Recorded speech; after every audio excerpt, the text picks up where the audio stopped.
شكرا لك زميلي عادل، اهلا بكم متابعينا في المنطقه المكسوم لهذه المباراه. الى جانب صاحب السمو الملك فيصل بن تركي رئيس مجلس اداره نادي النصر. سمو الامير ابارك لك بعد مباراه التعاون، قلت انها صوتي بعد ان انتهت، هل تحس بطعم اخر لهذه الثلاث نقاط؟ لا، 3 نقاط الحمد لله. الحين احنا 34 نقطة. طبعا ما في شك انها مباراة ديربي مهمة لنا، حققنا اللي نريده من هذه المباراة، لن نتطلع لهذه المباراة، لن نفرح كثيرا. عندنا مباراة مهمة مع شقيقنا نادي الرائد في كأس ولي العهد. من اللي معكم في الاستديو؟ اللي عندنا عادل البطي، يوسف خميس، والزميل عادل الزهراني مذيع. أنا أتمنى من يوسف خميس اليوم إنه بس ما ينتقد نادي النصر يوم واحد لو يسمح لي. الحمد لله يعني كنا جيدين من بداية المباراة. الشوط الثاني يعني الحمد لله كان في كثير ناس قالت إنه بنخاطر بأيمن فتيني من نجوم المباراة. الحمد لله بعمره 18 سنة جاي من الشباب، وهذا ما يدل على ثقة المدرب بالفئات السنية اللي موجودين عندنا، والحمد لله حققنا النتيجة. في موضوع آخر أحب أذكره هنا اليوم. اليوم وصل للجنة الانضباط خطاب من لجنة المنشطات، طبعا من أمين عامهم العظيم، يقول أن حسين في مباراة الأهلي تلفظ على الممرضين الموجودين اللي ياخذون العينات. فأنا أستغرب، يعني شوف احنا ما أحب أدخل في النوايا، لكن أنا أجزم أن أرسل الخطاب اليوم. يتوقع أنه لجنة الانضباط بتوقف حسين، لكن ما انطلت على لجنة الانضباط.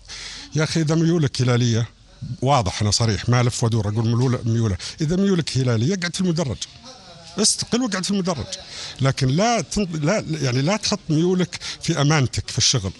الحمد لله ما انطلت على لجنة الانضباط. حنا حنرسل شكوى رسمية في هذا الموضوع. مباراة الأهلي لعبنا بعدها مباراة التعاون، يعني ليش الإرسال اليوم الصبح؟ أسألك هذا الخطاب وجه لمن؟ وجه للجنة الانضباط. احنا طبعا متأكدين انه هذا الشيء حصل، ولجنة الانضباط خبرونا هالموضوع انه ما انطلت عليهم. ثانيا جاكم الخطاب في نادي النصر استفسار ولا للعلم؟ ما جانا خطاب يا عبد الله في نادي، لكن عندنا معلومات احنا الحمد لله واثقين من معلوماتنا. ثانيا هو ما هو تقرير حكم انه كتب الحكم تقرير ولجنة الانضباط تجي وتقول والله مباراة او مباراتين او تغرمه ب 10,000 او 20,000 في قوانينها. هو لجنة المنشطات، حسين طرف وهم طرف، فيجب ان يكون حسين موجود في هذا الموضوع. لكن احنا عارفين الفكرة وراء هالموضوع. يا اخي انت هلالي، علمنا يا اخي، اطلع شجع في المدرج، شجع الهلال في المدرج، لكن لا تجي في محل مهم جدا. والمشكله يعني انا في ناس عندهم سذاجه صراحه.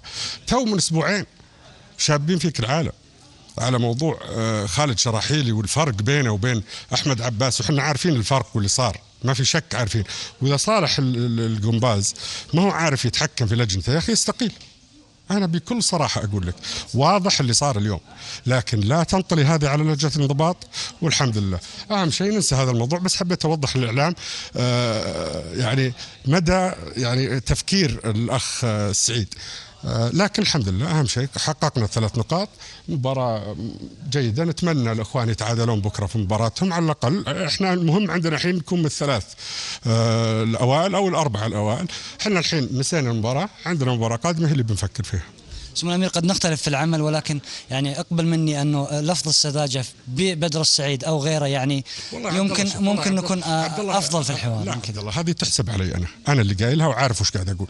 يعني لما الأمور واضحة، اللي قاعد يسويها له سنة ونص 2 مع حسام غالي والآن وهذا، يا أخي استقيل روح شجع في المدرج، سهلة مرة. سأكمل معك في نظري للمباراة. قلت أن أيمن فتيني أحد المكاسب، هل في النظر والتخطيط مع السيد كارينيو أن هناك أسماء أخرى ستضاف؟ اليوم عبد العزيز العازمي كان في قائمة البدلاء، أيضا أن يكون محمد حسين أساسيا في هذه المباراة، ألا تصفه بالمجازفة أيضا؟ لا أبدا، هذا الفريق اللي هو واثق فينا يلعب المباراة من بداية المباراة، والحمد لله حقق النتيجة وهذا أهم شيء. أمامكم فترة توقف تحتاج أيضا إلى استعداد، وفي ذات الوقت هل تغيرت نظرة الإدارة مع المدرب نظرا للرقم النقطي اليوم في 34 نقطة بالنسبة للنصر إلى هوية الدوري المنافسة عليه؟ لا أنا ذكرت لك احنا نبغى ننافس، احنا نبغى ندخل الآسيوية، هذا أهم شيء. لكن إذا تقدمت في الترتيب هذا شيء جيد يعني. لكن احنا عندنا استحقاقات مهمة بعد، كاس سمو سيدي ولي العهد، وعندنا كاس العرب، احنا في دور ال8. لكن برضو الدوري مهم، يعني جمع النقاط جدا مهم، وحلاوتها يعني انها كانت في ديربي، انها نتيجه جيده والحمد لله. أسألك أيضا بشكل آخر، كان محمد السهلاوي قبل قليل يبين أنه لم يعطى الفرصة بشكل كبير في المنتخب. اليوم الاختيارات لإبراهيم غالب وعمر هوساوي يعود إلى المنتخب، هل ترى في الاختيارات منطقية لمنتخبنا اللي كلنا نشجعه، سواء كان نصر، هلال، أهلي، اتحاد؟ ما في شك انه ان شاء الله يعني بالاداره الجديده والمدرب الجديد انه كل منتخب افضل. كويس منهم انهم خذوا عمر لانه قاعد يقدم مستويات جيده، وان شاء الله الله يوفق المنتخب في المباريات القادمه في التصفيات الاسيويه. وفي مباريات قادمه ان شاء الله يضم محمد واكثر من لاعب بعد. شكرا عبد الله. شكرا لسمو الامير فيصل بن تركي.